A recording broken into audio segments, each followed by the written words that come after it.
You ever have someone look you in the eye and decide right then and there that you don't belong, like your name, your title, your whole damn life doesn't mean a thing just because of the way you look?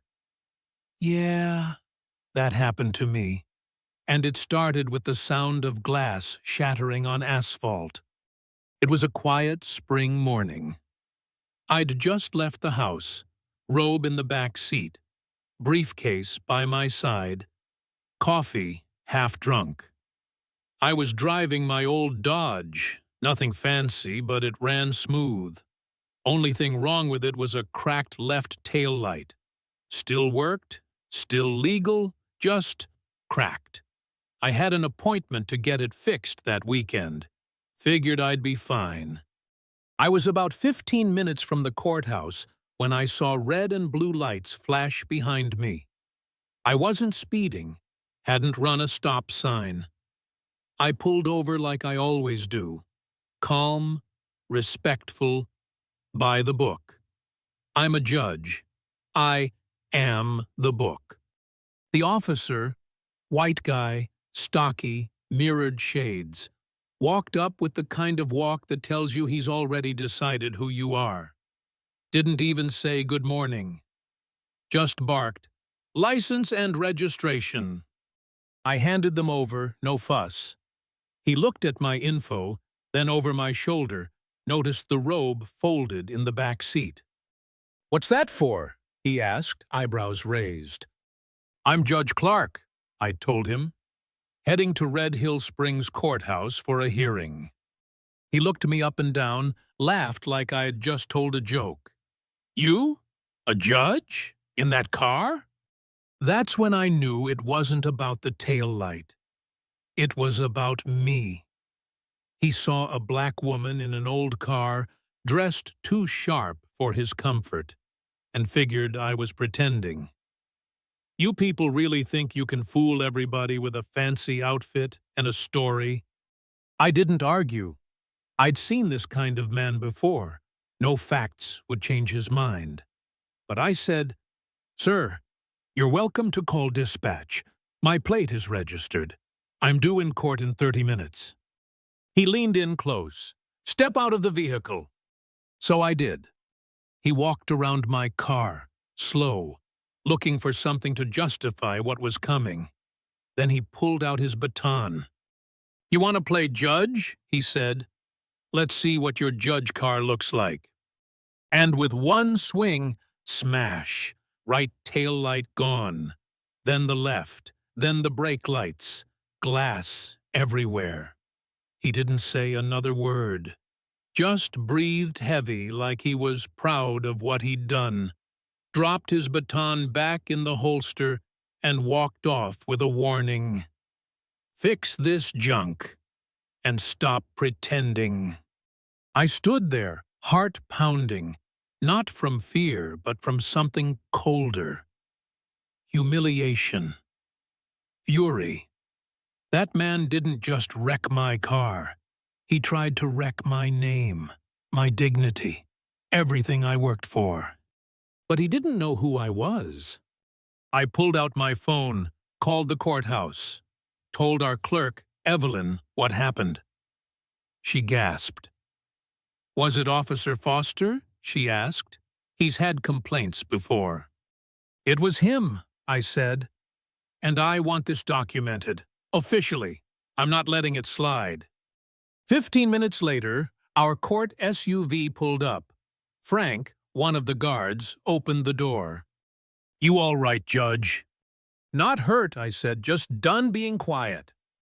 When I got to the courthouse, I didn't go to chambers. I went straight to Judge Mitchell and the DA, Eric Kim. I told them everything, every word, every blow. And then I said, "When this goes to trial, I want to preside over it."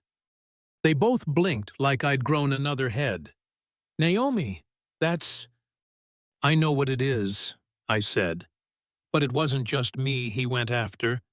It was the robe, the bench, the justice system. Eric looked to Mitchell, who nodded slowly. "If you can be impartial," he said, "I'll allow it." I gave him one word: done. The investigation moved fast. Photos, damage report, even a liquor store camera that caught the whole thing on video. Every swing of that baton. And Foster? Turns out my case wasn't his first rodeo. Lots of concerns in his file. No real consequences, until now. Charges were filed. Destruction of property, abuse of authority, official misconduct. His union lawyer came out swinging, tried to get me removed from the case, tried to toss the video, tried to paint me as emotional. Didn't work. I ruled on every motion, by the book. When trial began, courtroom was packed. Press, officers, locals, everyone wanted to see how it would go down. Me on the bench, hearing the case against the man who tried to tear me down. When it came time for testimony, I stepped off the bench and took the stand. Told my story, calm, clean, no dramatics. Just the truth. Foster's lawyer tried to twist it, said I overreacted, said I probably provoked him, even questioned why I carried my robe in the car. I looked him dead in the eye and said, "Sir, wearing the robe didn't provoke anything. His fear of what it meant did." Then the video played. The silence in the room was deafening. The jury didn't move. And when Foster testified, stumbling, stammering, trying to blame a bad morning, he sealed his own fate. When I returned to the bench for sentencing, I made it clear.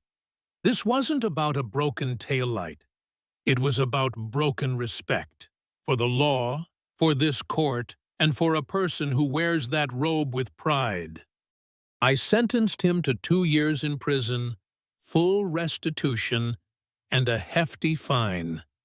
No appeals, no second chances. And when they cuffed him right there in court, he looked at me like I had done something wrong. But I didn't destroy him.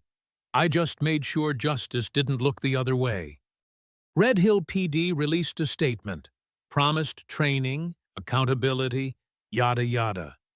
Whether that actually changed anything, well, you tell me. As for me, I kept going. Same robe, same bench, a little more scarred maybe, but stronger, clearer. And I still get asked, do you think you should have judged your own case? Maybe not in a perfect world, but we don't live in one, do we? So now I want to hear from you. Do you think justice was truly served here? Or did I cross a line by staying on the case? Ever had someone look at you and decide who you were before you said a word? Let me know in the comments. I'm listening.